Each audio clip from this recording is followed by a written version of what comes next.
It is yet another day of working on this car, and this video is a lot longer than I thought it was going to be. However, I made a big progress step. Finally have one of the frame rails done. It's actually very straight, and I'm getting pretty good at using that metal brake. So what I'm going to do is I have the general outline. I'm going to kind of cut it up as I go and fit it right into the car how I want it to be. Now, I have a couple ideas for how I'm going to support the stabilizer bar and the front tow hook. So I have to incorporate those, but hopefully tomorrow I'll be able to finish everything up. This was kind of my project for today, was cleaning up all the extra welds, all the pinch welds, all over the car.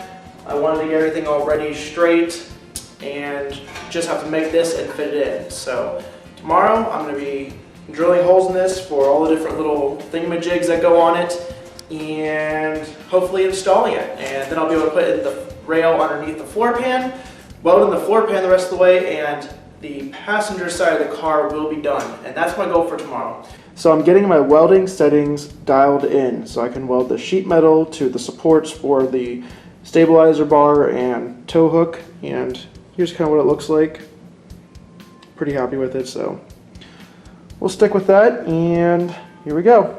So I'm about to have the frame rail ready to go in the car, and this is kind of what it looks like. It's a lot more solid than it was before, and the biggest thing I had trouble with is figuring out where the stabilizer bar is going to connect to it. What I did is fabricate a little plate with the bolts in the back, or the nuts on the back of it, and it's going to sit in here like so. And you can see on the inside how it's going to be. And what I'm going to do is weld it all the way around, or most of it at least. So instead of internal supports and everything, I'm just going to have supports like this, and I think it'll hold pretty strong. I mean, this stuff's pretty sturdy. So I'm going to get this kind of tacked together and in the car. So things are going pretty well. So finally I have the first frame rail done. What I did is washed it all up. I'm going to metal prep it, and I'm going to paint some of the insides with 415. Areas that I kind of welded together that I want to make sure no rust accumulates there, and it won't be close to a welding area, so it won't get too hot to ruin the paint job. I'm also going to run the Eastwood internal frame rail spray in it, so whatever I don't hit with 415 right now will be hit with the spray soon. So here's kind of what I did. You see the bottom has that. I welded my plate. Inside you can see it.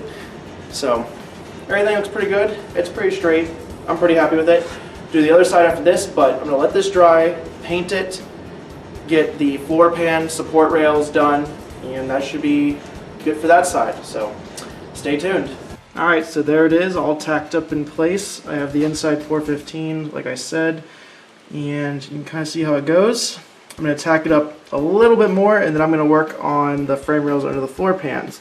So kind of get an idea of what it looks like. It actually turned out very nice, and I'm pretty proud of it. So yeah.